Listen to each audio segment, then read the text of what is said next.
రేపే శ్రావణ మాసంలో మొదటి రోజు. అలానే అమావాస్య అయిన మరుసటి రోజు సోమవారం. కాబట్టి రేపు ఎవరైతే గుమ్మం పైన ఇది చల్లుతారో అలాంటి వారి ఇంట్లో లక్ష్మీదేవి తిష్ట వేసుకుని కూర్చుంటుంది. రేపటి నుండి శ్రావణ మాసం ప్రారంభం కానుంది. శ్రావణ మాసం అనేది అన్ని మాసాల్లోకెల్లా అత్యుత్తమమైనటువంటి గొప్ప గొప్ప మాసంగా పరిగణించబడుతుంది. ఇలాంటి శ్రావణ మాసంలో మొదటిసారి సోమవారంతో కలిసి వస్తుంది, అమావాస్య అయిన మరుసటి రోజు. కాబట్టి ఎవరైతే గుమ్మం పైన ఇది చల్లుతారో వారి ఇంట్లోకి లక్ష్మీదేవి వచ్చి తిష్ట వేసుకొని కూర్చుంటుంది. శ్రావణ మాసం అంటే లక్ష్మీదేవికి, విష్ణుమూర్తికి, పరమశివుడికి చాలా ఇష్టం. ముఖ్యంగా ఈ మాసంలో పూజలు, వ్రతాలు, నోములు నోస్తూ ఉంటారు. శ్రావణ మాసంలో పరమశివుణ్ణి అభిషేకించిన వారు అంటే లక్ష్మీదేవికి చాలా ప్రీతికరం అని లక్ష్మీదేవి తాము పురాణాల్లో చెప్పినట్టు వివరిస్తున్నాయి. అదేవిధంగా లక్ష్మీదేవికి ఇష్టమైనటువంటి మాసం, విష్ణుమూర్తికి కూడా ఎంతో ప్రీతికరం శ్రావణ మాసం. ఈ శ్రావణ మాసంలో లక్ష్మీదేవిని భక్తి శ్రద్ధతో పూజించడం వల్ల లక్ష్మీదేవి అనుగ్రహం అనేది లభిస్తుంది. కటిక దరిద్రులు కూడా కుబేరులుగా మారిపోతారు. కటిక దరిద్రం తొలగిపోయి కోటీశ్వరులుగా ఎదుగుతారు. సకల ఐశ్వర్యాలు, సౌభాగ్యం లభిస్తుంది. అయితే రేపు శ్రావణ మాసంలో వచ్చే మొదటి సోమవారం.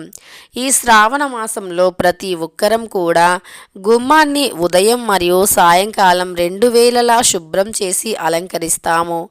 వాస్తుశాస్త్రం ప్రకారం గుమ్మానికి చాలా గొప్ప ప్రాముఖ్యత ఉంటుంది. అలాంటి పవిత్రమైనటువంటి గుమ్మం పైన మొదటిసారి అంటే శ్రావణ మాసం సోమవారంతో కలిసి వస్తున్నటువంటి రోజున గుమ్మం పైన ఇది చల్లటం వల్ల ఖచ్చితంగా మనకు ఉండే దరిద్రాలు తొలగిపోతాయి. ఆర్థికంగా ఉండే కష్టాలు, అప్పుల సమస్యలు, జీవితంలో ఏది కలిసి రావట్లేదు అనుకునే సమస్యల నుండి కూడా విముక్తిని పొందుతాము. కటిక దరిద్రులు కూడా లక్ష్మీదేవి కటాక్షంతో ధనవంతులుగా మారుతారు. అష్ట ఐశ్వర్యాలు సిద్ధిస్తాయి. ఇక మన జీవితంలో అప్పుల సమస్యలు అనేవి ఉండవు. అలానే భూములు, జాగలు, ఇల్లు కొనుక్కోవాలి అని చాలామందికి ఆశ ఉంటుంది. అలాంటి ఆశ కూడా అలా మనం గుమ్మాన్ని ఎప్పుడైనా సరే ఎంత పవిత్రంగా చూసుకుంటే మన ఇంట్లో లక్ష్మీదేవి అంత స్థిరంగా ఉంటుంది. గుమ్మం అంటే లక్ష్మీదేవికి చాలా ఇష్టం. గుమ్మం పట్ల మనం తీసుకునే కొన్ని జాగ్రత్తలు, కొన్ని నియమాలు అనేవి మన ఇంట్లో లక్ష్మీదేవిని స్థిరంగా ఉంచడానికి అవి ఎంతగానో ఉపయోగపడతాయి. అయితే సోమవారం అంటే పరమశివుడికి చాలా ఇష్టం. సోమవారం రోజుల్లో చేసే పూజలకి ఎక్కువ ఫలితం అనేది వస్తుంది. సోమవారం రోజున ఎవరైతే పరమశివుణ్ణి అభిషేకిస్తారో అలాంటి వారికి కటిక దరిద్రాలు అనేవి తొలగిపోయి అదృష్టం అనేది కలిసి వస్తుంది. సోమవారం రోజుల్లో పరమశివుణ్ణి పూజించిన ప్రతి ఒక్కరికి ఖచ్చితంగా కోరిన కోరికలు నెరవేరుతాయి. పేదరికం నుండి బయటికి వస్తారు. కటిక దరిద్రాలు తొలగిపోతాయి. ముఖ్యంగా శ్రావణ మాసంలో పరమశివుణ్ణి ఎవరు అభిషేకించినా వారి కోరికలు తీరడమే కాదు, వారికి ఉండే కష్టాలు కూడా తొలగిపోయి అదృష్టం అనేది కలిసి వస్తుంది. సోమవారం రోజుల్లో పరమశివుణ్ణి పూజించిన భక్తులకి ఎప్పటికీ కూడా హాని అనేది కలగదు.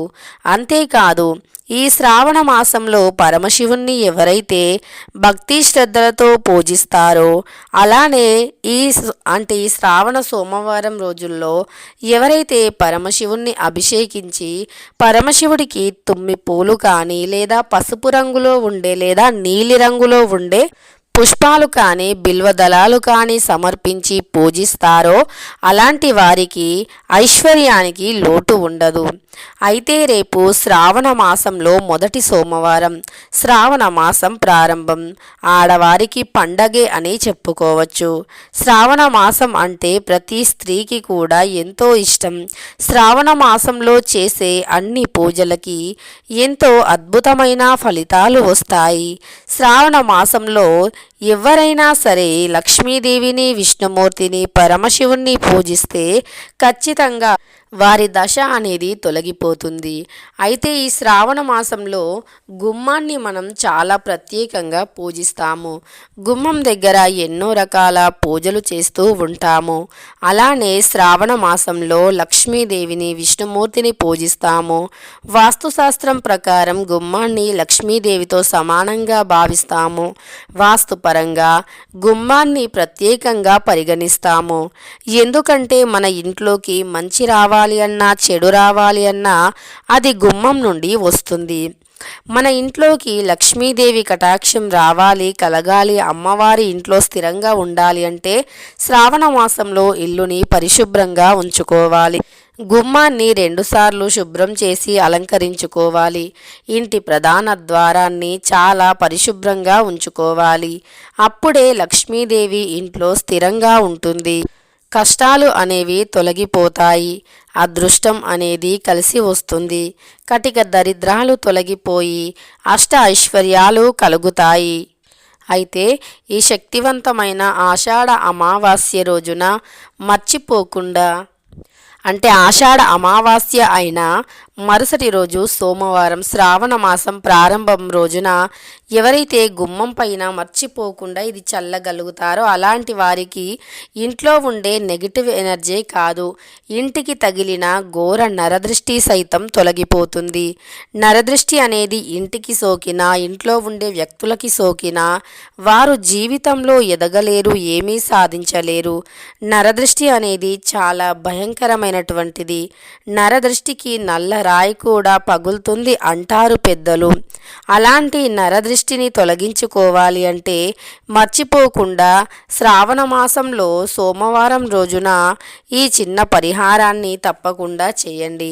ఈ పరిహారం ఎలా చేయాలి అంటే ముందుగా రేపు శ్రావణ మాసంలో మొదటి సోమవారం, శ్రావణ మాసం ప్రారంభం కాబట్టి ప్రతి ఒక్కరూ కూడా సూర్యోదయానికంటే ముందే నిద్రలేవాలి.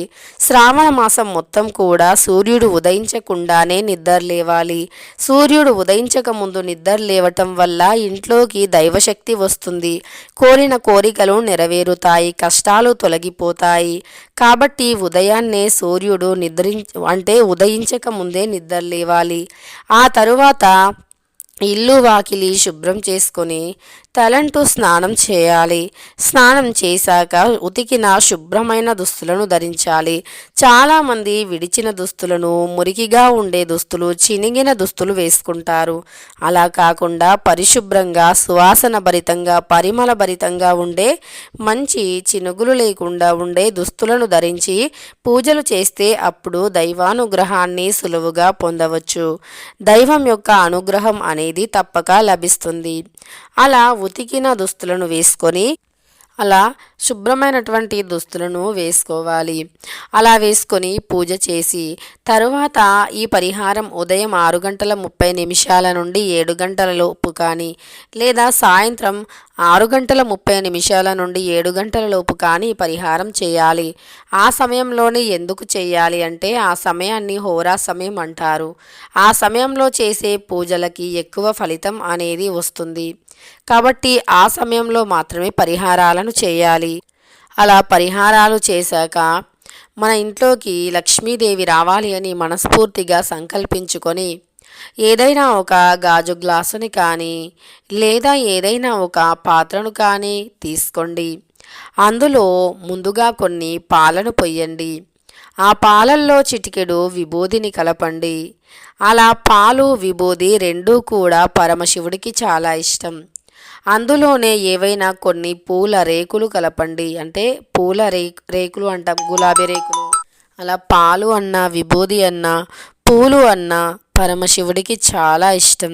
కాబట్టి శ్రావణ సోమవారం రోజు ఇలా పాలు, ఆవు పాలు ఉంటే ఆవు పాలు లేదా గేదె పాలు అయినా పర్వాలేదు, అలా పాలు, అందులో కొద్దిగా విభూది, అందులోనే కొన్ని పూల రేకులు వేసి వాటిని గుమ్మం పైన చల్లండి. ఇది సాయంత్రం కానీ ఉదయాన్నే కానీ చేయండి. ఇలా చేయటం వల్ల లక్ష్మీదేవి అనుగ్రహం కలుగుతుంది. ఇంట్లో ఏదైనా చెడు ఉన్నా, ఇంటికి ఏదైనా దృష్టి దోషం సోకినా సరే అది తొలగిపోతుంది. దృష్టి దోషాల నుండి బయటపడడానికి అవకాశం ఉంటుంది. ఎప్పుడైతే చెడు కన్ను, నరదృష్టి, నరఘోష అనేవి మనల్ని సోకుతాయో అప్పుడు ఇక మనం జీవితంలో ఏది సాధించలేము. ముఖ్యంగా ఆర్థికపరమైన సమస్యలు, కష్టాలు అనేవి అధికమవుతాయి. డబ్బుపరమైన సమస్యలు అధికంగా వస్తాయి. ఇక డబ్బు సమస్యలు వస్తే సమాజంలో కీర్తి, ప్రతిష్ట ఉండదు. ఎప్పుడూ కూడా గొడవలు, కష్టాలు వస్తాయి. ఇంట్లో బయట ఎక్కడా మనశ్శాంతి ఉండదు. డబ్బు సర్వం అంటే ప్రతి ఒక్కటి మన సమాజంలో మంచి ప్రతిష్టను, కీర్తిని పొందాలి అన్నా, లేదా మన జీవితంలో ఆనందంగా మనకు నచ్చిన విధంగా బ్రతకాలి అన్నా ఖచ్చితంగా డబ్బు అనేది అవసరం.